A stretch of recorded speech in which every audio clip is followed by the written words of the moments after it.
ನಾಯಕ ನಟಿ ಹಾಗೆ ಒಂದು ವಿಲನ್ ಪಾತ್ರದಲ್ಲಿ ಇದ್ದಂಥ ಸುದ್ದಿ ಅವ್ರನ್ನ ಮಾತಾಡ್ಸಿದ್ವಿ. ಅದೇ ರೀತಿ ನೀವು ಕೂಡ ಈ ಒಂದು ಚಿತ್ರಕ್ಕೆ ನಿರ್ದೇಶಕರು ಅಂತಲೇ ಹೇಳ್ಬೋದು. ಈ ಒಂದು ಚಿತ್ರವನ್ನು ಮಾಡುವಾಗ ಸಾಕಷ್ಟು ಕನಸುಗಳಿರುತ್ತೆ ನಿರ್ದೇಶಕರಿಗೆ. ನಿಮ್ಮಲ್ಲಿ ಯಾವ ರೀತಿಯಾದ ಕನಸಿತ್ತು ಸರ್? ಇಲ್ಲ, ನಾನು ಇಂಡಸ್ಟ್ರಿಗೆ ಬಂದು ಆಯಿತು ಒಂದು 11 ಇಯರ್ಸ್ ಆಯಿತು.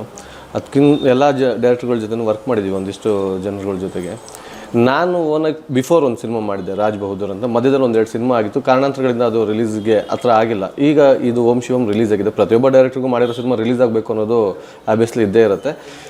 ಕಷ್ಟ ಎಲ್ಲರೂ ಪಟ್ಟಿದ್ದಾರೆ, ಅದೇ ಥರನೇ ಕಷ್ಟಪಟ್ಟು ಸಿನಿಮಾ ಮಾಡಿದ್ವಿ. ತುಂಬ ಈಸಿಯಾಗಿ ಪ್ರೊಡ್ಯೂಸರ್ ಸಪೋರ್ಟ್ ಕೊಟ್ಟು ಇಲ್ಲಿ ತನಕ ತೊಗೊಂಬಂದಿದ್ದಾರೆ. ರಿಲೀಸಿಗೆ ರೆಡಿಯಾಗಿದೆ. ಈಗ ಸ್ವಾದಿಷ್ಟತೆಯ ಸ್ವಾದ, ತಾಜಾತನದ ಆಹ್ಲಾದ, ಉತ್ತಮ ಆರೋಗ್ಯ ಮತ್ತು ಹೆಚ್ಚಿನ ರೋಗ ನಿರೋಧಕ ಶಕ್ತಿಯ ವೃದ್ಧಿಗೆ ಈಗ ನಿಮಗೆ ಸಿಗುತ್ತಿದೆ ಉತ್ತಮ ಗುಣಮಟ್ಟದ ಪೌಷ್ಟಿಕಾಂಶ.